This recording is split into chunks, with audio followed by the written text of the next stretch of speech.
Good afternoon, America. It is 3:49 p.m. after work on this Thursday, September 4th, 2025. Cloudy sky, but it's still nice. The temperature is nice. Still sunny. Hot topic for this afternoon. Had a conversation with my co-workers. 2 women, 2 men, and we were talking about, how they felt about Trump sending in reinforcements to help, clean up the crime and to restore law and order. Now, the consensus was divided. The younger man felt that it wouldn't make any difference, all right? And he feels that the YNs have some type of,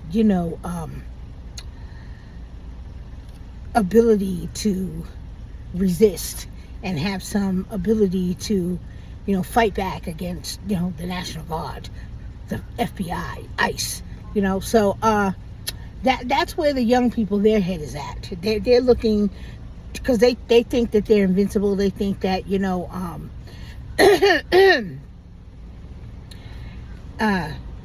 we're supposed to be intimidated and afraid of them, all right, because they have guns.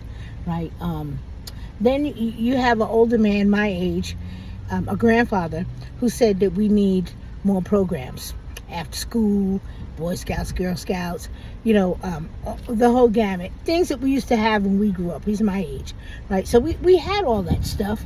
They removed the funding from it, and that's when we lived in a different time. We lived in a different time where things weren't as dangerous as they are now. Now, I do agree that a lot of those programs helped a lot of kids in low-income communities and families, and they still have them, but the only thing is you have to pay for it now, and no one can afford it. So hopefully after, this is cleaned up and Trump is looking at making investments into our communities, he can look at, those long-standing programs that have a track record of actually helping the kids from the low-income community and make the major investments to make those programs free again, so the kids can actually participate and get something out of it. Then you have a mother who's my age, who has teenagers, and she agrees with me. I just got out of teenage stage. My son went to the Army, however, I said that, scared to death every time my son went out the house. I was calling him. If it was too late, I was blowing up his phone. If he didn't answer, I was panicking, and she said, I feel the same way. I feel the same way because evidently all 4 of us live in these communities, so we know what the needs are and what's necessary. And her and I both agree that, there needs to be reinforcements sent in. There needs to be, intervention into these communities to at least clean it up, all right? Clean it up and put mechanisms and deterrents in place to keep it cleaned up, all right? And unfortunately, incarceration is the number one thing that has proven since the beginning of time to deter criminals from committing crime and from people from hurting people who are seeking to hurt others, all right, to be removed from society. And I don't understand how all of a sudden that is a bad idea. So it was just an interesting conversation. I mentioned to these 4 people that, we have to we need to have these conversations with one another, right? We need to have open and honest and be open to different opinions and different points of view, because, there are many factors that play into this that, cause our communities to get to this level of desperation and degradation and dilapidation and dereliction and death. All right. This didn't just happen overnight. Okay. And it's not going to just happen. It's not just going to get fixed overnight. However, there needs to be an immediate intervention. All right. To stop the bleeding. I'm not talking about put a Band-Aid on it. I'm talking about stopping the bleeding. And the only way that's going to happen is to send in powers that are greater, forces that are greater than the ones that are trying to run the street, to rule the street, the gangs. Okay? sending someone stronger than them. And you're going to have to force them to respect, right? And you're going to have to hold them accountable. And that's just going to be it, all right? I'm warning, sending out a warning, a dire warning to the mothers. Your sons are out there gangbanging. Your sons are, involved in, dealing drugs and smoking and all the other kind of stuff. I implore you, all right, to get them an intervention. Do what needs to be done. Call the uncle, call the father, call somebody, all right? Send them down south. Do anything. Do what you need to do now, all right?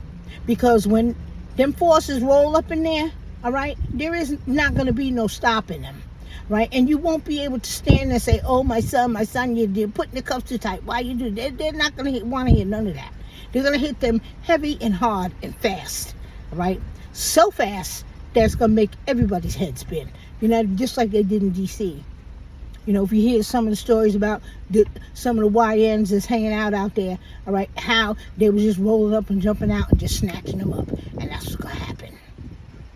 That's what's going to happen, all right? Same way they did in D.C. is the same way they're going to do in the Bronx, Manhattan, Queens. And they're not going to have time to respond. And if they do, or if they even act like they're reaching, they're gonna just light them up, And it's unfortunate that it has to come to this, all right? So I'm just telling you mothers out there, especially you young mothers, right, who are so quick to defend your child, and that they are into all kinds of stuff and you've been getting calls from school and refusing to go down there and all kinds of stuff. They're not listening. They're fighting you. They're cursing you. They're doing all that, all right? You young mothers, get an intervention if you care anything about your child, or else they're going to lock them up. You're going to lock them up, and maybe maybe that'll be the best thing for them, At least you'll be able to sleep at night. At least you won't have to worry about getting that phone call telling you where to go to identify your child's body, okay? So this is just a quick, hot topic for this afternoon. We are beginning to have conversations, right, amongst ourselves, right, on what needs to be done.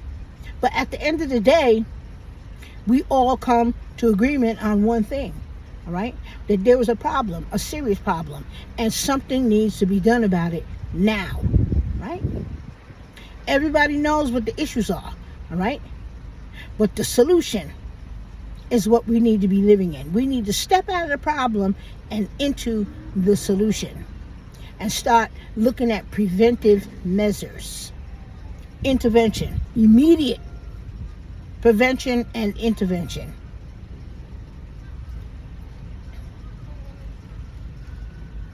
And that's what needs to happen. And that's where we are.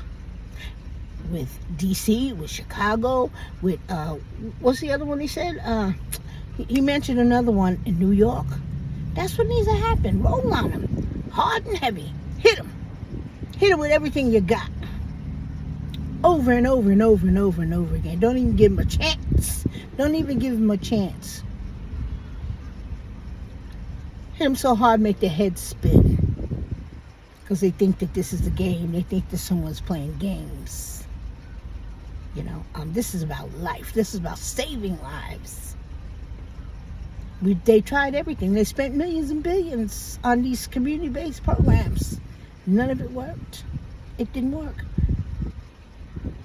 All of our tax dollars thrown down a black hole of nothingness, with no measurable outcomes of effectiveness.